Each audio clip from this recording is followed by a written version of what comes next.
అంత దారుణంగా దర్యాప్తులు ఉంటాయా? ఇప్పుడు ఈ లిక్కర్ స్కామ్ లో అంతిమ లబ్ధిదారు ఎవరంటే అందరికీ తెలుసు జగన్మోహన్ రెడ్డి అని, అక్కడికి వెళ్ళలేని పరిస్థితి. ఇక్కడ రెండు అంశాలు, ఇది లిక్కర్కి సంబంధించి అంతిమ లబ్ధిదారు దగ్గరికి వెళ్ళలేదు అనేటటువంటి మాట నేను యాక్సెప్ట్ చేయను. ఎందుకంటే ఆ ప్రక్రియ కొనసాగుతుంది, దానికి సంబంధించినటువంటి అరెస్టులు అయినటువంటి వాళ్ళకి బెయిల్ కూడా నిరాకరిస్తా ఉంది కోర్టు.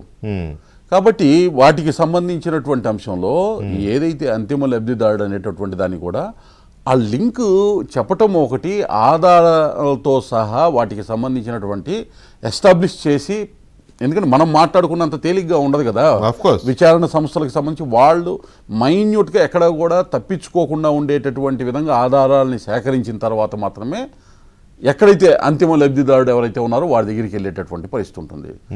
లేకుంటే జస్ట్ మనము for the sake of discussion పలానా వ్యక్తి అని చెప్తే అతన్ని తీసుకెళ్ళి తాత్కాలికంగా మనం ఏమన్నా చేద్దామన్నా కానీ బయటకు వచ్చేటటువంటి అవకాశం ఉంది. కాబట్టి ఆ బయటికి వచ్చేటటువంటి అవకాశం లేనటువంటి విధంగా సాక్ష్యాలు, ఆధారాలు, పత్రాలు ఏదైతే సేకరించిన తర్వాతే అక్కడ దాకా వెళ్ళేటటువంటి పరిస్థితి ఉంటుంది. ఒకటి, ఇవాళ కేంద్రం ఏం అడ్డంకి కాదు కదా రాష్ట్రం అరెస్ట్ చేస్తే, కానీ అది సాధ్యపడదు. చట్టం పరంగా ఏ ప్రక్రియ ఎలా కొనసాగాలో ఆ విధంగానే కొనసాగాలి. మనకు కొంత ఆలోచన ఉండొచ్చు, ఈ వ్యక్తి ఈ విధంగా చేశాడు కాబట్టి చాలా వేగంగా ఈ వ్యక్తికి సంబంధించిన అంశంలో ఒక కంక్లూజన్ రావాలని మనం అనుకోవచ్చు. కానీ ప్రభుత్వం నడిపేటటువంటి వ్యక్తులు చాలా పకడ్బందీగా ఆలోచించాల్సినటువంటి అవసరం ఉంది.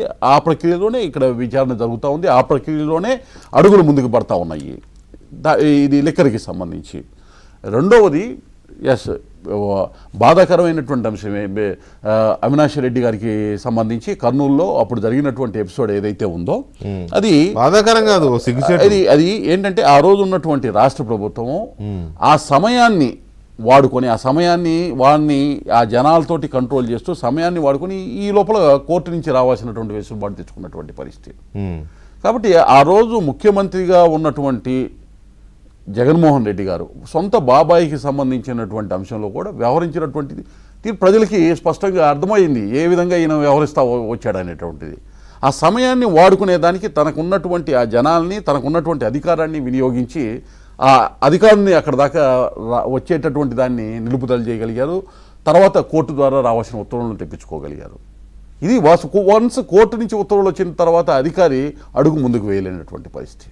అంటే ఇప్పుడు అమెరికాకి FBI ఎలాగో మనకు CBI ఎలాగా అత్యున్నతమైన దర్యాప్తు సంస్థ. అలాంటి అత్యున్నతమైన దర్యాప్తు సంస్థ ఆఫ్టర్ ఆల్ ఒక హత్య కేసులో నిందితుడుగా ఉన్న వ్యక్తిని ప్రశ్నించడానికి వెళ్ళలేకపోయింది.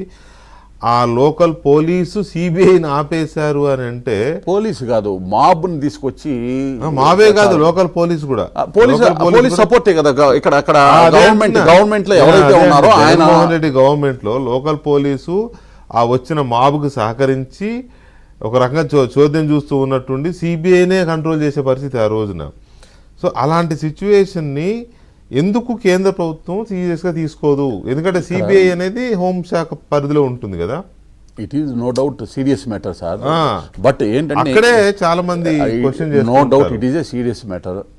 నాకు కూడా మీకు ఉన్నటువంటి ఆందోళన ఏదైతే ఉందో అటువంటి ఆందోళన ఉంది, వేగంగా పూర్తి అయిపోవాలి ఆ ప్రక్రియ అనేటటువంటి భావం నాకు ఉంది. అందులో నో డౌట్, మీకు తెలుసది. అయితే ఇక్కడ ఆ కార్యాచరణ జరిగే లోపల నెక్స్ట్ ఎప్పుడైతే న్యాయస్థాన పరిధిలోకి వెళ్ళిందో న్యాయస్థానం పరిధికి లోబడే వ్యవహరించాల్సినటువంటి పరిస్థితి. ఈ దౌర్భాగ్యం ఉంది, ఎందుకంటే ఒక వ్యవస్థ ఇంకో వ్యవస్థ చెక్స్ అండ్ బ్యాలెన్స్లో ఆ వెసులుబాటు తీసుకునేటటువంటి పరిస్థితి ఏదైతే ఉందో ఆ ప్రాబ్లం ఉంది.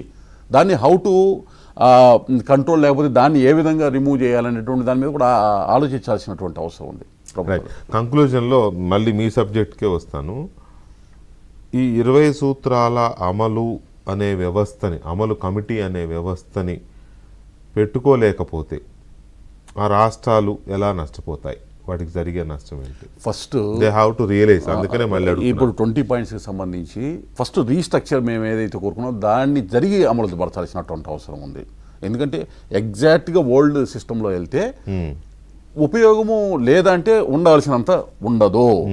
ఇవాళ ఉన్నటువంటి పరిస్థితుల్లో, ఇవాళ ఉన్నటువంటి ఆధునిక పరిస్థితులు ఏదైతే ఉన్నాయో ఆ అనుగుణంగా వాటిని మార్చుకొని ఇందాక ఏదైతే మేము చెప్పాము ఈ 20 పాయింట్స్లో ఉన్నటువంటి 20 పాయింట్స్ని, సస్టైనబుల్ డెవలప్మెంట్ గోల్స్ ఏదైతే 17 ఉన్నాయో వాటిని, స్వర్ణాంధ్ర లక్ష్యం ఏదైతే 10 ఉన్నాయో వీటిని మ్యాపింగ్ చేసుకోవటం వల్ల ఆ ఫలితాల దిశగా ఇప్పుడు ఏ ఫలితాలు అయితే రాష్ట్రానికి రావాలి, దాని ద్వారా కేంద్రానికి దేశానికి మేము కాంట్రిబ్యూట్ చేయాలనుకున్నామో మేము అడిగేయగలుగుతున్నాము. మిగతా రాష్ట్రాలు కూడా ఆ విధంగా రీవ్యాంప్ చేసుకొని అడిగేస్తే ఉపయోగం ఉంటుంది. రీవ్యాంప్ చేయకుండా అడిగేస్తే మటుకి ఉపయోగం ఉండాల్సినంత ఉండదు. ఇప్పుడు